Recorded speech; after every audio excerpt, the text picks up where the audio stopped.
नमस्कार दोस्तों, बात करते हैं आज मकर संक्रांति 2025 की। तो इस बार मकर संक्रांति 14 जनवरी 2025 को मनाई जाएगी। इस दिन सूर्य उत्तरायण होता है, जिसका अर्थ है सूर्य उत्तर दिशा की ओर बढ़ता है। साथ ही मकर संक्रांति से सभी धार्मिक कार्यों की शुरुआत हो जाती है। पौष मास के शुक्ल पक्ष की पंचमी तिथि को मकर संक्रांति का त्योहार मनाया जाता है। सूर्य का मकर राशि में प्रवेश करना ही मकर संक्रांति कहलाता है। मकर संक्रांति से वातावरण में बदलाव की शुरुआत हो जाती है। इस दिन से अग्नि तत्व की शुरुआत हो जाती है। सूर्य उत्तरायण होता है। इस दिन किए गए जप तप दान का फल अनंत गुना है। इस बार मकर संक्रांति 14 जनवरी 2025 को मनाई जाएगी। तो आइए जानते हैं विस्तार से इसके बारे में। तो उदया तिथि के अनुसार इस बार मकर संक्रांति 14 जनवरी 2025 को ही मनाई जाएगी।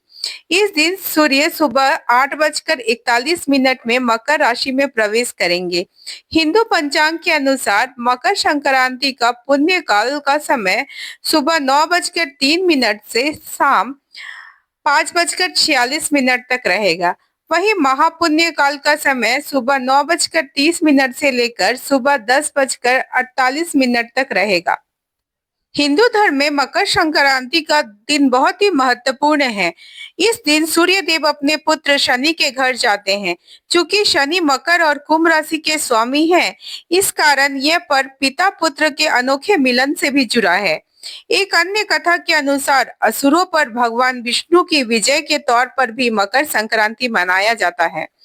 बताया जाता है कि मकर संक्रांति के दिन भगवान विष्णु ने पृथ्वी लोक पर असुर संहार किया और उनके सिर काटकर मंदरा पर्वत पर गाड़ दिया।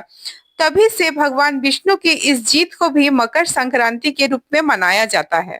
मान्यताओं के अनुसार सूर्य और शनिदेव एक दूसरे के दुश्मन है, लेकिन पूरे वर्ष में 2 बार यानी पहले मकर और फिर कुंभ में सूर्यदेव अपने पुत्र शनि के घर में प्रवेश करते हैं। पौराणिक मान्यताओं के अनुसार सूर्यदेव पहली बार जब शनिदेव के घर गए तो उन्होंने अपने पिता सूर्यदेव को काला तिल दिया था, जिससे प्रसन्न होकर सूर्यदेव ने शनिदेव को दूसरा घर यानी कि कुंभ प्रदान किया था। इस वजह से मकर संक्रांति के अवसर पर काला तिल दान करने का विधान है। इसके दान करने से अर्थात काले तिल को दान करने से शनिदेव और सूर्यदेव दोनों की ही कृपा प्राप्त होती है। तो आप काले तिल का भी दान या काले तिल की बनी हुई मिठाई का भी दान कर सकते हैं। आइए जानते हैं मकर संक्रांति की पूजन विधि। इस दिन पूजा करने के लिए सूर्योदय से पहले उठकर साफ सफाई कर ले। यदि संभव है तो आसपास की पवित्र नदी में स्नान कर सकते हैं। ऐसा अगर नहीं संभव हो रहा है तो घर में ही गंगा जल मिलाकर अपना स्नान कर ले सकते हैं। यदि आप व्रत करते हैं तो व्रत का संकल्प ले। यदि और इस दिन पीले वस्त्र पहनना भी शुभ होता है। फिर सूर्यदेव को अर्घ्य दे। इसके बाद हनुमान चालीसा आदित्य हृदय स्तोत्र का पाठ करे। और इस दिन पूजा के साथ साथ दान देने का भी बहुत महत्व है। तो आइए जानते हैं क्या क्या दान दिया जा सकता है इस दिन। इस दिन काले तिल को पानी में डालकर स्नान करें। उसके बाद आप पूजा करके फिर दान देना प्रारंभ कर सकते हैं। मकर संक्रांति में सूर्यदेव को भी जल चढ़ाएं और उसमें भी तिल डालें। उसके बाद गरीबों जरूरतमंदों को गरम कंबल, गर्म कपड़े, घी, चावल, खिचड़ी, तिल इत्यादि का दान कर सकते हैं। पितरों की शांति के लिए भी उन्हें जल जो देते हैं उसमें भी तिल डाले। ऐसा करने से पितरों की आत्मा को भी शांति मिलती है। मकर संक्रांति में ना दान का बहुत महत्व है। इसके दान का मतलब है अक्षय गुना फल की प्राप्ति या पुण्य। तो इस दिन जिससे जो बन पड़ता है अवश्य ही दान करे। मकर संक्रांति में कुछ चीजों का दान करना बहुत अशुभ भी माना गया है। तो आइए जानते हैं क्या है वो सामान सब। तो सबसे पहले है तेल। तेल का दान भूलकर भी नहीं करना चाहिए। इससे सेहत की परेशानी आपको घेर सकती है और आपके कर्मों पर ये प्रतिकूल असर देता है। इसके अलावा मकर संक्रांति में आपको नुकीली चीजों का दान नहीं करना चाहिए, जैसे कैंची हुआ, चाकू, ये सब का भी दान नहीं करना चाहिए। इससे घर में लड़ाई झगड़े बढ़ते हैं। इस दिन आपको मांसाहार इत्यादि के सेवन से बचना चाहिए। जहां तक हो सात्विक कर्म और सात्विक चीजों को ही अपनाना चाहिए।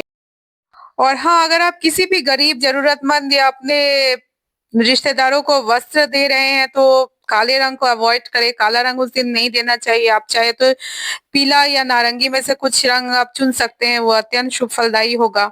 और अगर आप गंगा स्नान या किसी भी पवित्र नदी में स्नान करने गए हैं और जिस वस्त्र को पहनकर आपने स्नान किया था, घर आकर उसे नहीं धोना चाहिए।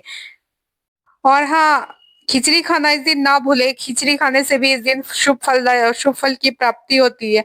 आप चाहे तो इसे गरीबों में भी बाँट सकते हैं या बँटवा सकते हैं।